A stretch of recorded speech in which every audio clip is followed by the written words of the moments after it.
बुलंदशहर थाना कोतवाली नगर क्षेत्र के गांव नया गांव में एक सगे भाई ने अपनी बहन के साथ धोखाधड़ी कर उसके मकान के कागज गिरवी रख 3,20,000 रुपए लेकर फरार हुआ। 3 से 4 महीने ब्याज भरा। उसके बाद बहन ने 30 महीने तक भरा ब्याज। सूदखोर ने पीड़िता को घर से निकाला, मकान में लगाया अपना ताला। 4 साल से अपने 2 मासूम बच्चों को लेकर दर दर की ठोकरें खा रही पीड़ित महिला कमलेश भाई से तगादा करने पर भाई करता है मारपीट और देता है गंदी गंदी गालियां। अच्छा, कल नोएडा में क्या हुआ? हमने दिन उसका कॉल किया तो उसने हमें बुलाया कल। तो क्या नाम है, जाने के बाद हमने कहा उसे खूब कहा सुनी हुई इनकी, मतलब मेरे हस्बैंड के मेरे भाई की। तो कहने लगे सुबह सुबह की बात है, एक काम करो तुम इसे गाड़ी को ले जाओ मेरे पास, और तो अभी है ना, तुम इसे बेच के और इसके अपने पैसे पटा लेना और इसकी मुझे चाबी दे देना या वो पेपर, ताकि मैं इसका क्लेम ले लूँ और 2 लाख रुपए जमा करके दूसरी गाड़ी निकाल लूँ। इससे तुम्हारा पैसा भी पट जाएगा और मुझे पैसा भी ना देना पड़ेगा। और यहाँ आज फ़ोन करता है कि मैं इसकी चोरी की रिपोर्ट लिखवा रहा हूँ, तो मैं बंद करवाऊँगा, ये करवाऊँगा। हम नहीं चाहते कि हम उसके गुनहगार में शामिल हों। तो इसकी सूचना आपने पुलिस को दी? पुलिस को दी है। मेरे पास पक्की रसीद है। मैं ऐसा कुछ नहीं चाहती, मुझे मेरे पैसे चाहिए, मुझे उसकी गाड़ी में उससे कोई मतलब ना, मेरे पैसे दिलवा दें, बस यही निवेदन है। लगभग आप कितने आपके पैसे बचे और कितने उसके ब्याज वाले के पैसे हैं उस पर? ब्याज और मूल टोटल 5.5 लाख रुपए अभी बाकी हैं। 6.5 बैठ रहे थे, 1 लाख उसने दे देते कुछ समय पहले, लेकिन अभी 5.5 लाख रुपए हैं। और तो उसके अलावा जो तुमने 3 साल का ब्याज जो भरा है हाँ, सब उसी में है। वो सब मिला के? हाँ, टोटल 5 लाख रुपए बाकी हैं। हाँ, 5.5 लाख रुपए बाकी हैं।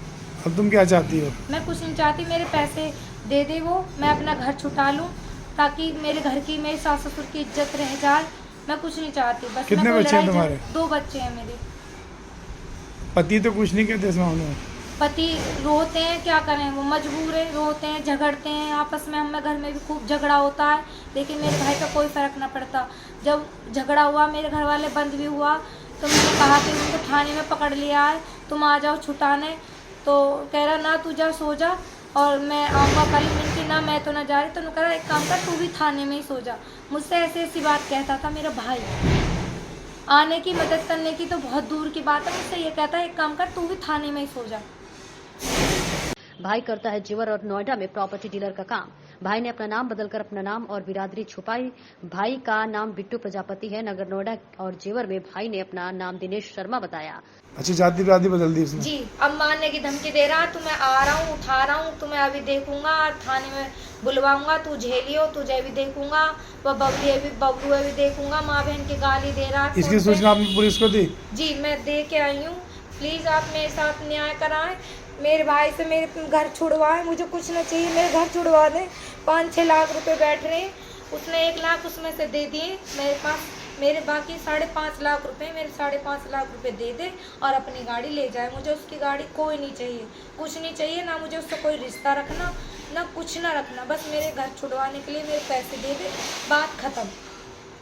जरूरी कागजात के साथ भी छेड़छाड़, अपना नाम और बिरादरी छुपाई। कल भाई ने पीड़ित बहन कमलेश को नोएडा बुलाया और अपनी औरा कार बहन को दी और कहा कि इसे बेचकर अपना मकान गिरवी से छुड़ा ले। और आज भाई ने फोन किया कि मैं तेरे और तेरे ससुराल वालों के खिलाफ कर चोरी का मुकदमा दर्ज कर सबको भिजवाऊंगा जेल।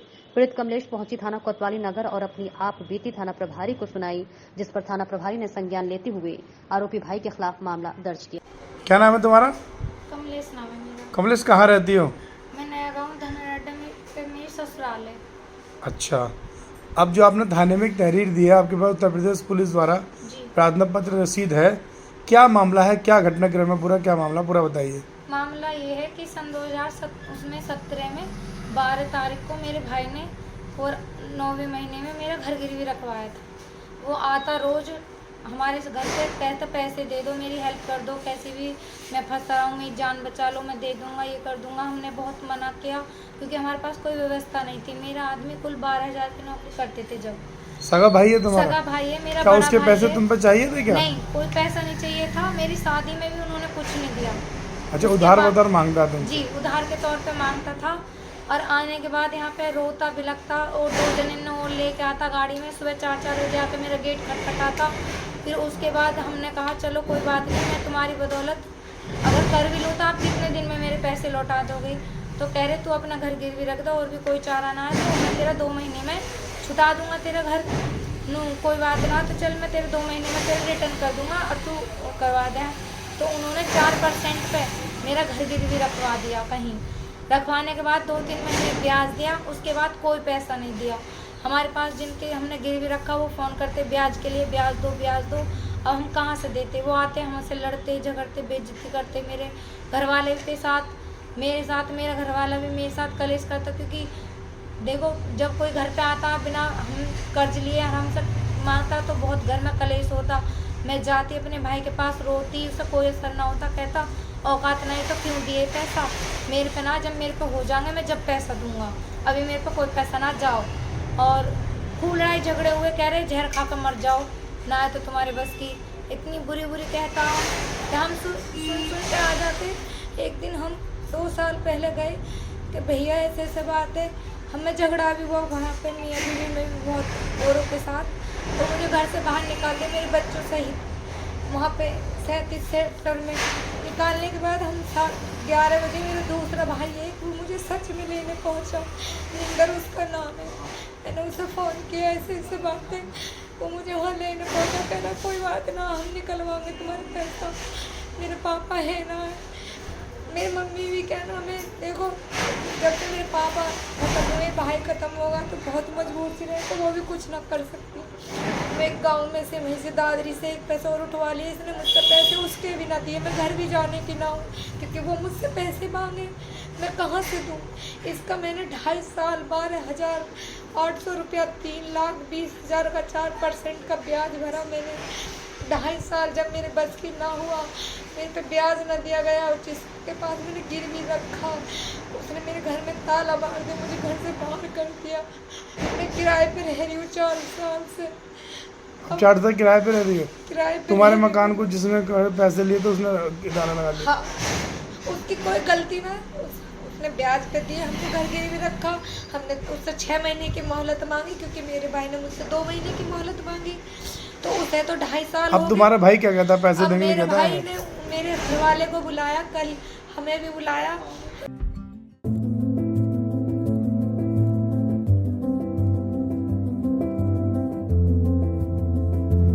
एक ऐसा हॉस्पिटल जहां मिलेंगी आपको सभी सुविधाएं, जैसे प्रसव की सुविधा, स्पेशल लेडी डॉक्टर द्वारा एक्सरे एवं ईसीजी, 24 घंटे हड्डी रोग, बाल रोग विशेषज्ञ, नॉर्मल डिलीवरी व ऑपरेशन द्वारा डिलीवरी, नेब्यूलाइजर, ऑक्सीजन की सुविधा, 24 घंटे सभी प्रकार के ऑपरेशन, दूरबीन द्वारा अपेंडिक्स, बवासीर, बच्चेदानी, पथरी, पित्त की थैली के ऑपरेशन की सुविधा, आपातकालीन दुर्घटना के इलाज की सुविधा, समस्त सभी स्त्री रोगों का संपूर्ण इलाज, वरिष्ठ डॉक्टरों द्वारा आदि एक्सरे की सुविधा, नाक कान गले आदि का ऑपरेशन किया जाता है।